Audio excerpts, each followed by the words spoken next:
ನಂದಿನಿ ಹಾಲಿಗೆ 5 ರೂಪಾಯಿ ಏರಿಕೆ ಮಾಡಿದ್ದಾರೆ. ಮದ್ಯದ ದರ 20%.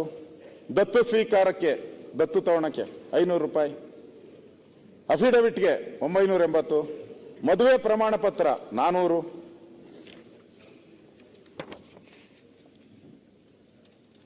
ಮದುವೆ ಪ್ರಮಾಣ ಪತ್ರ 400. ಆಸ್ತಿ ಪರಭಾರೆ 1900. ಟ್ರಸ್ಟ್ ಪ್ರಮಾಣ ಪತ್ರ 800. ಮಾರ್ಗಸೂಚಿ ದರ 5 ರಿಂದ 30ರವರೆಗೆ. Petrol 3, diesel 3.50. ಎಂಜಿನಿಯರಿಂಗ್ ಕೋರ್ಸ್ 10ರಷ್ಟು ಏರಿಕೆ. ಮೆಡಿಕಲ್ ಕೋರ್ಸ್ 10ರಷ್ಟು ಏರಿಕೆ. ಸರ್ಕಾರಿ ಆಸ್ಪತ್ರೆ ಶುಲ್ಕ 10 ರಿಂದ 20ರಷ್ಟು ಏರಿಕೆ. ಈ ತರ ಏರಿಕೆ ಏರಿಕೆ ಏರಿಕೆ. ಈ ಎಲ್ಲ ಏರಿಕೆ ಆದ್ಮೇಲೂ ಕೂಡ ನಮ್ಮ ಸರ್ಕಾರ ಜನಪರವಾದಂತ ಸರ್ಕಾರ. ಜನಪರವಾದಂತ ಸರ್ಕಾರ, ಜನಗಳ ಪರವಾಗಿರುವಂತ ಸರ್ಕಾರ ಅಂತೇಳಿ ಯಾವ ಬಾಯಲ್ಲಿ ಹೇಳ್ತಾರೆ, ಯಾವ ಮಾತಲ್ಲಿ ಹೇಳ್ತಾರೆ? ಅದಕ್ಕೆ ಅರ್ಥ ಏನಾನ ಬೇಕಲ್ಲ. ನಾವು ಇಂಥ ದೃಷ್ಟಿಯಿಂದ ನಾವು ಹೇಳ್ತೀರಿ ಅಂತ. ಇದನ್ನು ಕೂಡ ಅವರ ಮ್ಯಾನಿಫೆಸ್ಟೋದಲ್ಲಿ ಹೇಳಿದ್ರು. ಏನು ಅಂತ ಹೇಳಿದ್ರೆ, ಕ್ಷೀರ ಕ್ರಾಂತಿಯನ್ನ ಮಾಡಬೇಕು. ನಾವು ಕರ್ನಾಟಕ ಕ್ಷೀರ ಕ್ರಾಂತಿಯನ್ನ ಮಾಡಬೇಕು. ಪ್ರತಿ ಲೀಟರ್ ಹಾಲಿನ ಸಬ್ಸಿಡಿಯನ್ನ 5 ರೂಪಾಯಿಯಿಂದ 7 ರೂಪಾಯಿಗೆ ಏರಿಸ್ತೀರಿ ಅಂತ ಅವರ ಮ್ಯಾನಿಫೆಸ್ಟೋ. ಇದು ಕಾಂಗ್ರೆಸ್ಸಿನ ಮ್ಯಾನಿಫೆಸ್ಟೋ.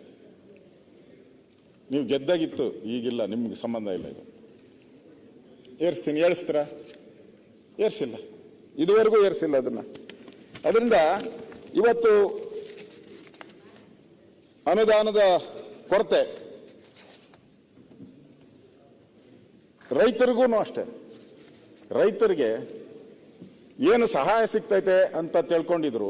ಸಾಲ ಮನ್ನಾ ಆಗುತ್ತೆ, ಆಗಲಿಲ್ಲ. ಬಿತ್ತನೆ ಬೀಜದ ಬೆಲೆ ಜಾಸ್ತಿ ಆಗೋಯ್ತು. ಅವರು ಹೇಳಿದ್ದಾರೆ, ನಾವು ಬಂದ ಮೇಲೆ ರೈತರಿಗೆ ಒಳ್ಳೇದಾಗಿದೆ ಅಂತ. ಒಳ್ಳೇದಾಗಿದ್ರೆ 2329 ಜನ ರೈತರು ಆತ್ಮಹತ್ಯೆ ಮಾಡಿಕೊಂಡಿದ್ದಾರೆ. 2329 ಜನ ರೈತರು ಆತ್ಮಹತ್ಯೆ ಮಾಡಿಕೊಂಡಿದ್ದಾರೆ. ಯಾಕೆ ಮಾಡ್ಕೊಂಡಿದ್ದಾರೆ? ಒಳ್ಳೆ ಆಡಳಿತ ಕೊಟ್ಟಿದ್ರೆ. ಮೈಸೂರು ಒಂದರಲ್ಲೇ 27 ಜನ ರೈತರು ಆತ್ಮಹತ್ಯೆ ಮಾಡಿಕೊಂಡಿದ್ದಾರೆ. ನಮ್ಮ ಔಟ್ರ ಡಿ ಕೆ ಶಿವಕುಮಾರ್ ಅವರು ಹೇಳಿದ್ರು, ರೈತರು ಖಾಸಗಿ ವಿಷಯಗಳಿಗೆ ಆತ್ಮಹತ್ಯೆ ಮಾಡಿಕೊಳ್ಳುತ್ತಿದ್ದಾರೆ. ಅವ್ರ ಸ್ಟೇಟ್ಮೆಂಟ್. ಇನ್ನೊಬ್ಬರು ಮಂತ್ರಿ ಅವರು ಹೇಳಿದ್ರು, ಬರಗಾಲ, ರೈತರಿಗೆ ಬರಗಾಲ ಬರಲಿ ಎಂದು ಆಶಿಸುತ್ತಾರೆ. ಬರ ಬಂದರೆ ಸಾಲ ಮನ್ನಾ ಆಗುತ್ತದೆ, ಪರಿಹಾರ ಸಿಗುತ್ತದೆ ಎಂದು ಆತ್ಮಹತ್ಯೆ ಮಾಡಿಕೊಳ್ಳುತ್ತಾರೆ. ಕೃಷಿ ಮಾರುಕಟ್ಟೆ ಸಚಿವರು ಶಿವಾನಂದ ಪಾಟೀಲ್ ಅವರು ಇಲ್ಲೇ ಐತೆ. ಬರ ಬರಲಿ ಎಂದು ರೈತರು ಬಯಸುತ್ತಾರೆ. ಇದು ರೈತರ ಬಗ್ಗೆ ಕಾಳಜಿ ಈ ಸರ್ಕಾರಕ್ಕೆ. ಇನ್ನು ಅಭಿವೃದ್ಧಿ, ನಾನು ಹೇಳಿದೆ ಅಭಿವೃದ್ಧಿಗೆ ಹಣ ಇಲ್ಲ ಅಂತ ಹೇಳಿದೆ. ಇದೆ ಅಂತ ಹೇಳ್ತೀರಿ. ಅವರು ಯಾರು? BR ಪಾಟೀಲ್, ಬಿಜೆಪಿ ಸದಸ್ಯರ? BR ಪಾಟೀಲ್ ಬಿಜೆಪಿನ ಮತ್ತೆ ನೋಡಿ ಹೇಳಿ. ಈಗ ಅಲ್ಲ, ನಂಗೆ ಗೊತ್ತಿಲ್ಲ. ಮತ್ತೆ ನೋಡಿ ಹೇಳ್ತೇನೆ ನಾನು, ಈಗ ಮುಂದುವರಿಸ್ಕೊಂಡು. ನೀವು ಅರ್ಥ ಮಾಡ್ಕೊಂಡಿದ್ದೀರಾ? BR ಪಾಟೀಲ್ ಅವರು ಹೇಳಿದ್ರು, ಏನ್ ಹೇಳಿದ್ರು?